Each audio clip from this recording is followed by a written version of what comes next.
Editorial by John Ali. The Final Call to Islam, August 11, 1934. The Muslim considers it his sacred duty to rescue his brothers and sisters who are sleeping away in ignorance after having drained to the dregs the poison cup of Christian civilization, a deadly poison concocted by the devil himself and served by the preacher in the church. This duty is at all times uppermost in his mind. He realizes clearly and fully the magnitude of his task. He must deal with you who do not know yourselves, because such knowledge was long ago destroyed by the devil, and must fight the devil off. A stubborn fight the devil is putting up, because he knows that the moment that you find out who you are and who he is, he can no longer treat you like a dog. He knows that you will then demand and receive from him justice, freedom, and equality. The Muslim is most patient and sympathetic with you because he knows and appreciates the fact that a few months ago, someone exercised patience and sympathy in arousing him from his almost fatal sleep. He loves you and wishes to save you from this hell that the devil keeps you in. Yes, and the only hell you will ever experience. You are so much influenced by the devil's newspapers that you even refuse to listen to the one bringing you knowledge concerning Islam. Some even act as though they are afraid of a Muslim. My friends, Islam is yours. Islam is the black man's religion. Christianity is the white man's religion. There are about 4,400,000,000 people in the world with dark skins like yours and mine. There are only 400 million whites in the world, certainly not more than 500 million. We here in America number about 17 million. The only Christians in the world are the 400 million whites and the 17 million blacks here. There are millions and millions of Muslims in the world, your brothers and sisters across the water in the East, who desire to wake you up. They are going to wake you up. They are gently pulling after you and softly calling you now. You must first learn how the devil deprived you of all knowledge of yourself before you can appreciate the message of a Muslim. Let us see just what do we know about ourselves. We say that Christianity was good enough for our mothers and fathers, and therefore it is good enough for us. Now, do we really know anything about our mothers' and fathers' religion? The answer is no. We only know what the white man told us.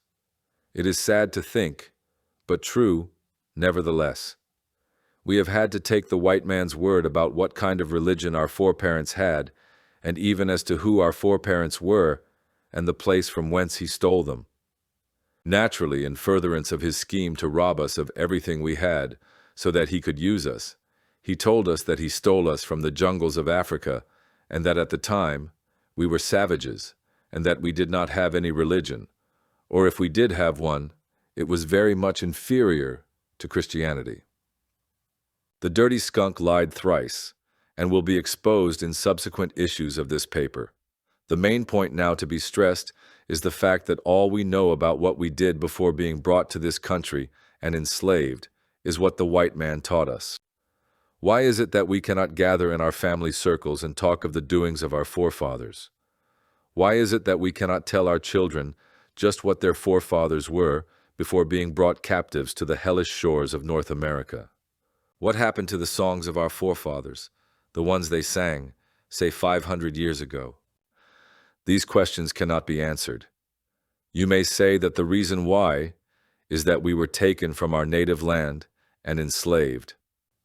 No, this is not the real reason, because other peoples have been enslaved and carried to foreign countries, but their customs and traditions were handed down from one generation to another. The doings of their ancestors are recorded and preserved in the form of folk songs, folk dances, and the like. For example, the Indians can tell you of their noble fathers who lived hundreds of years ago. It may be no more than a song which recites the deeds of some courageous chief, long since departed. Nevertheless, it preserved the tradition. But our group memory goes back to slavery, and stops, just as though our life's history started from that date. Had you ever stopped to think of this dreadful fact? Let us now ascertain the reason why we cannot go back of slavery. We must now learn how the white man deprived us of the memory of our past, how he robbed us of everything that we knew before he brought us across the ocean. If you once thoroughly comprehend the methods employed by him to enslave our noble forefathers, you will never again love or trust him. You will hate him with a hatred that will set your very heart afire. The devil realized that he could not make the first captives brought over to this country work for him. They loved their freedom and fought the devil. So in order to carry out his desire to enslave us, he committed the most atrocious crime of all time, that of the wholesale murder of our righteous forefathers. It was cold-blooded, premeditated murder. He allowed those originally brought over to live until children were born unto them. And before the children were old enough to talk, he murdered their parents. He then took their helpless and defenseless children and taught them a mess of lies about themselves. He taught them that he was their master and that he always had been and always would be. He taught them that they were beasts and not human beings, and to convince them that such was the case, he used them as such. He sold those children, our immediate kin, in the marketplace.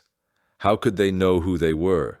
Their parents had been murdered while they were too young to even remember ever seeing them. Now you can see why we cannot go back beyond slavery.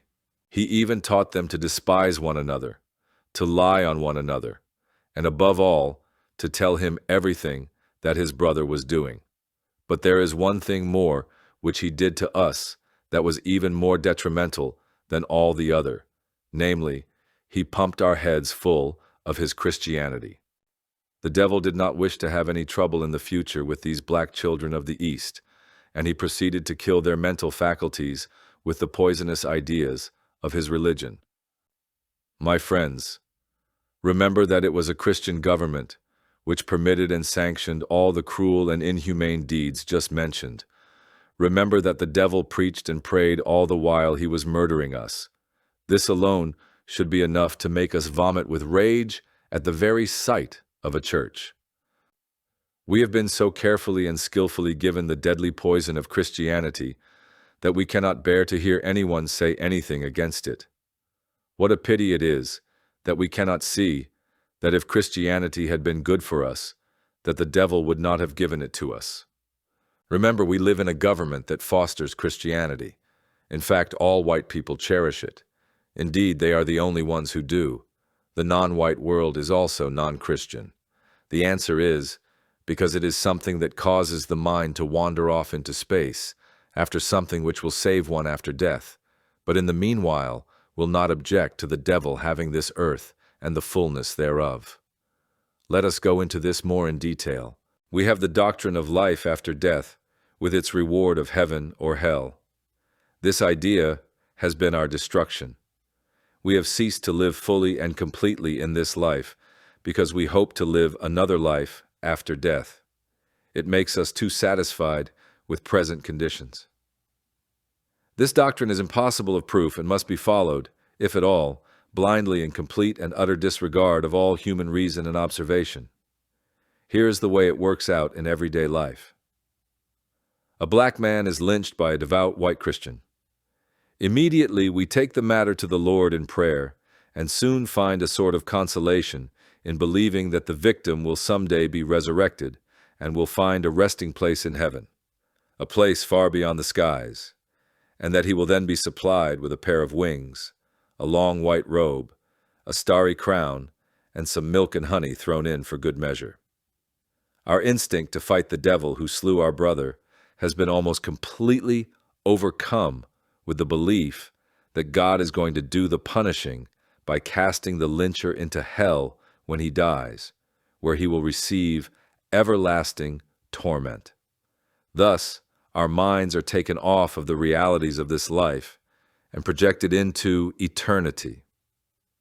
The Muslim will ask the reason why a just God, a loving Father, should permit the lynching in the first place, and if God is able to save us after death, why does he not give us a sample sometime and come down and save a poor black man about to be barbecued by white Christians? The answer probably will be that maybe the victim had sinned against God and hence was not entitled to divine protection. If the question is asked, why should an unborn baby die in its mother's womb when the mother is lynched by some bloodthirsty Christian?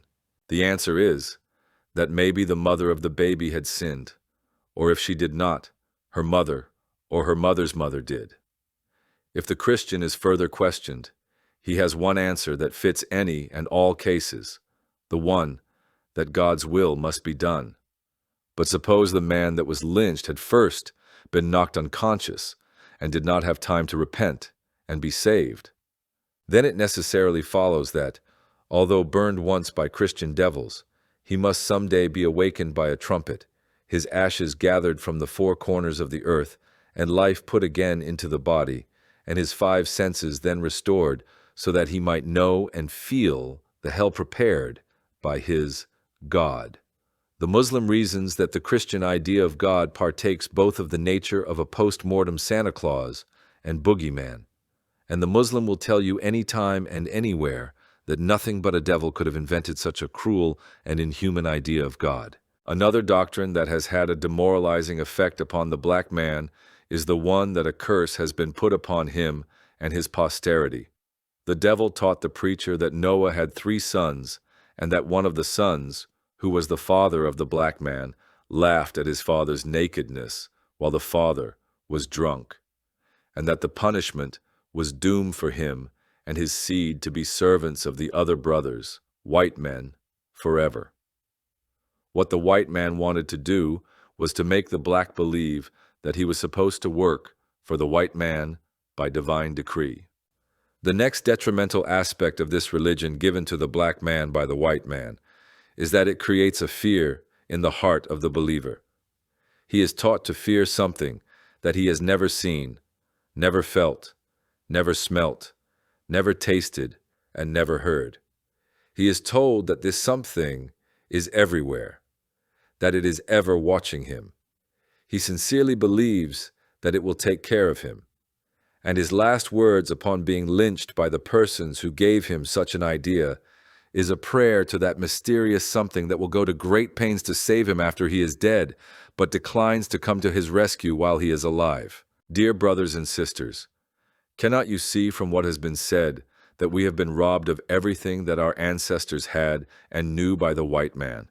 Does the devil not stand before us with hands stained with our innocent blood? Does it mean anything to you that already in the brief space of 6 months he has lynched 13 of us? Now do you think that a demon, hungering and thirsting after your righteous blood, would give you anything good? Give him back his Christianity. The thing in space which he taught you to fear does not exist. Let us take our minds out of space and focus them upon plans to get out of this devil's hell and enjoy some measure of heaven before we die.